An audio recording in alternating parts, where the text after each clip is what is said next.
This is Daniel Jaramillo from Wani. I'm talking to Jorden Rudess from Dream Theater. How are you today, Jorden? I've been good. Enjoying the summertime around here. Working a bit as well. Dream Theater will be touring Australia to celebrate the 25th anniversary of Images and Words. What do you think this album signifies in the band's history, even though you weren't with them yet?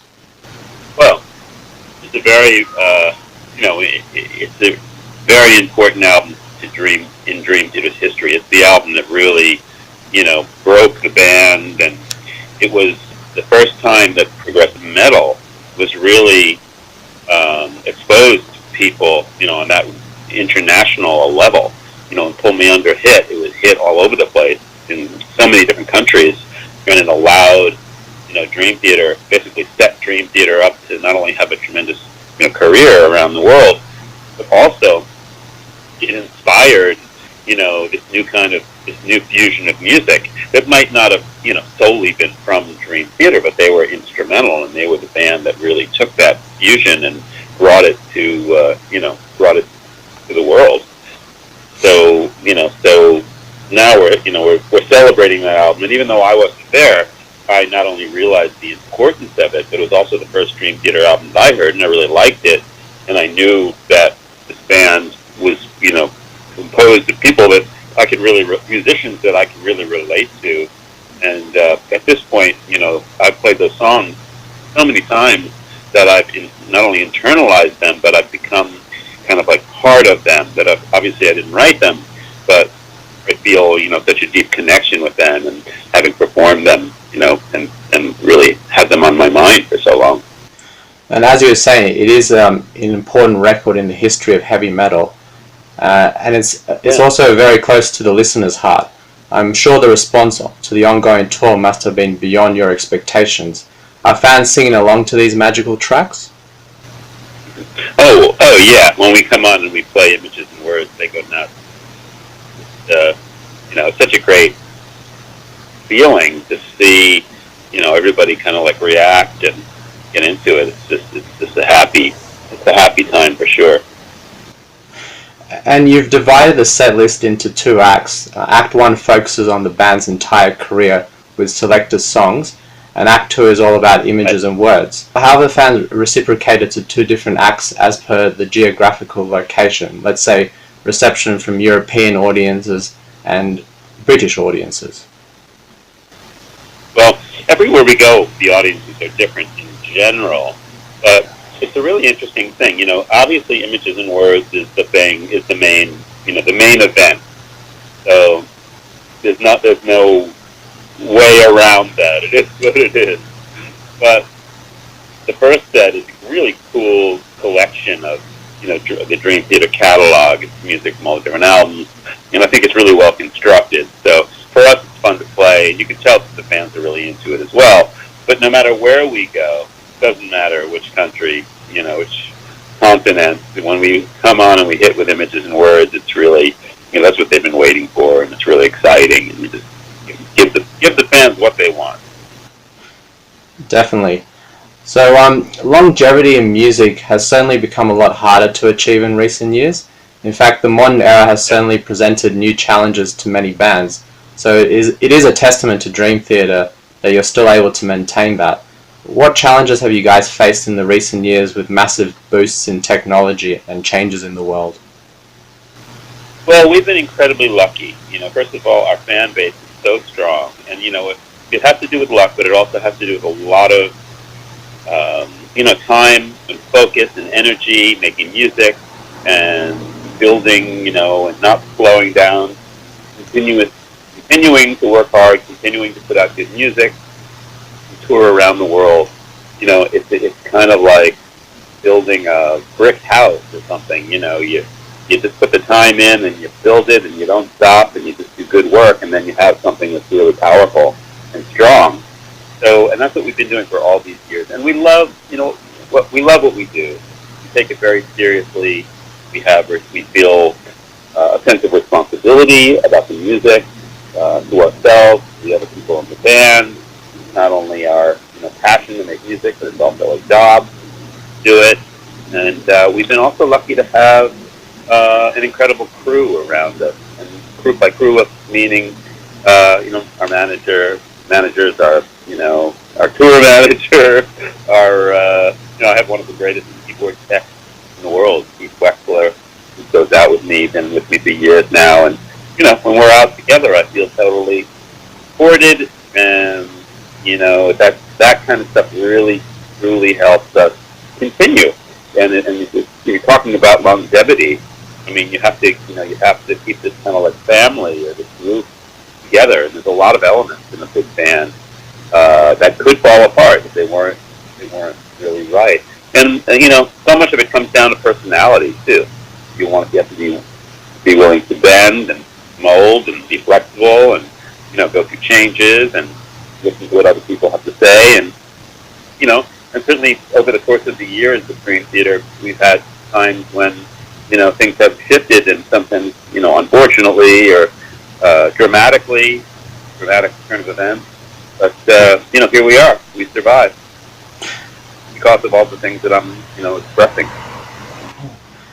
And as the band's popularity still continues to grow, do you think young people still have an appetite for progressive music that is more sophisticated and complex? Well, it's interesting to see what's going on with the music world, and like now there's that whole Djent style of music that people listen to, and players who are playing stuff that's just so incredibly fast and so complex and kind of mind blowing, and that's interesting. At the same time, you've got other styles that kind of are so huge, like the whole EDM kind of thing, and the world is moving very, very fast. So it's hard to say how things are going to shift. But I will say that one of the things that I think has maintained Dream Theater for so long is the spirit of melody and emotion in the music. I mean, we have our metal side. We play, we can play fast and technical when we want to. But the thing that's given us a career, that's enabled us to reach so many people in so many countries, are the melodies and the beauty of the music and the heart in the music, and that sometimes gets forgotten by by a lot of musicians who get confused with thinking that they have to become really technical, or I don't know. Somehow I find that in a lot of music, the heart, emotion, melodic elements are just kind of missing. In 2 years' time will be the 20th anniversary of another one of the band's classic albums, Metropolis Part 2, Scenes from a Memory, and it's also your first album with Dream Theater. Do you think the band will put on a special anniversary tour for that album? You know what?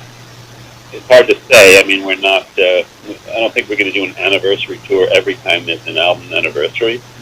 That would probably get a little bit monotonous. But at the same time, we are what's the word I'm looking for? Kind of like sensitive about the anniversaries of the albums, and we want to be respectful of our own work.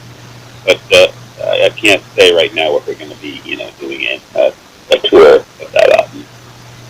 It feels good to see you guys celebrating your past, as is Mike Portnoy with his ongoing Shattered Fortress tour. Did you get a chance to see him live? Maybe join him on the stage for a song or two? I did not.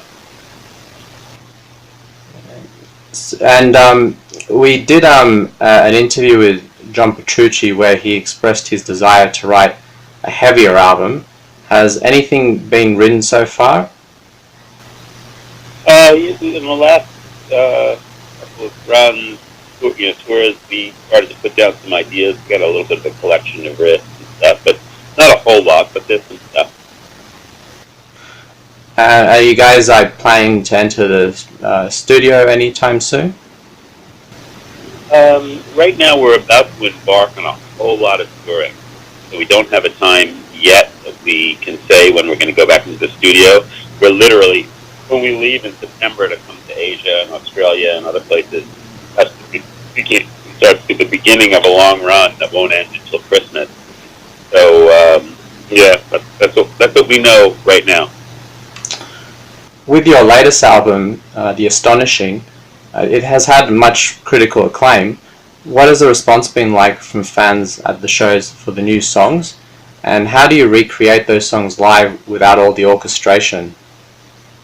Some of the what I tried to do for when we play those songs live is I tried to kind of mix it up. I wanted to do enough on my keyboard that I could feel like the energy from live, and so I would use some tracks, backing tracks, and then I would supplement the track in my live arrangement. In the past, Dream Theater has always been. I usually play everything on the keyboard, even if it's a big orchestral sound. But on this album, we made a special kind of like not attempt, but we just went out of our way to have real orchestra, whenever possible. So we did use some of those tracks when we played live as well. And you're also very passionate about building music apps and pushing the boundaries of technology to enhance your playing. Is there any other innovations that you're currently working on? Yes. I'm working on, right now I've got a musical instrument called GeoShred, which is an iPad or iOS-based musical instrument. And we've been putting a lot of energy behind it because it's very powerful. It's a powerful controller, meaning it can trigger not only the sounds from the physical modeling engine within itself, but it also can, it's a MIDI instrument, so it can play any sound. And the way that it controls sound is very unique. Matter of fact, it's being picked up in a big way by the whole Indian market, because the people who play like Carnatic music are finding that the kind of breathless bending that you can do and you can control is really special on GeoShred. You can't really do that on anything else. So, spending a lot of energy there. I'm starting to work with some interesting people who are doing things with advanced surround sound, techniques, which is super fun for me. And also I remain involved with companies like Rolly, who do the keyboard technology, things like that. We know that you are known for constantly experimenting with new sounds and technologies. What new sounds can we expect to hear on the future Dream Theater material? Well, we'll see. I'm a big sonic explorer, so I'm always playing with sound and working with companies to keep pushing the boundaries of sound as well. So we'll have to keep our ears, very wide open for that. And as a keyboardist, are there any young players that have impressed you, or new bands that you have found to be great live?